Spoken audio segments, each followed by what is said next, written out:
বন্ধুরা কি রান্না করব দেখো, এই পোনা মাছের ডিম এনেছি। পোনা মাছের ডিম বোড়া ভেজে আম দিয়ে টক রান্না করে আপনাদের দেখাচ্ছি। ডিমটা আমি ধুয়ে নেব। মাছের ডিমটা পিস পিস করে কেটে নিয়েছি, নুন হলুদ মাখিয়ে নেব।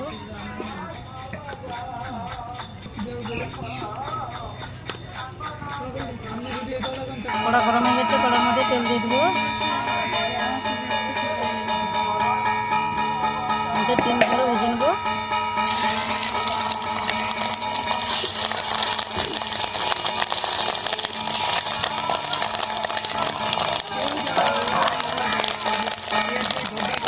মাছের ডিমটা লাল লাল করে ভেজে নিয়েছি, তুলে নেবো।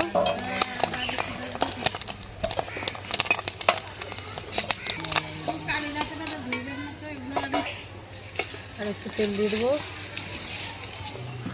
ফোড়ন করবো। এখানে কেটে রাখা সবজিটা দিয়ে দেবো, মতন হলুদ দিয়ে দেবো, আপনার মতো লবণ দিয়ে দেবো।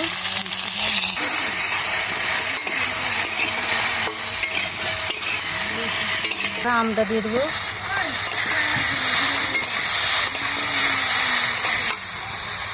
পরিমাণ মতন জল দিয়ে দেবো।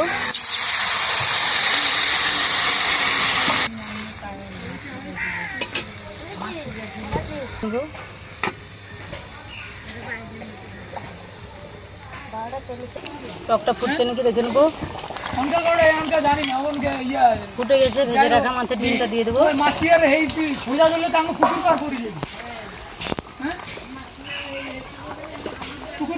মাছের ডিমটা দিয়ে দিয়েছি, একটু ফুটিয়ে নেবো। টকটা হয়েছে নাকি দেখে নেবো। হয়ে গেছে, উপর দিয়ে একটু চিনি দিয়ে দেবো। সেটা কাঁচা লঙ্কা দিয়ে দেবো।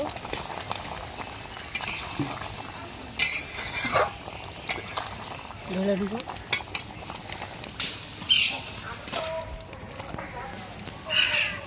তো বন্ধুরা, আম দিয়ে এই পোনা মাছের ডিমের টক রান্না করেছি। রেসিপিটা কীরকম হয়েছে আপনারা কমেন্ট করে জানাবে। আমার চ্যানেলটি সাবস্ক্রাইব করে রাখবে।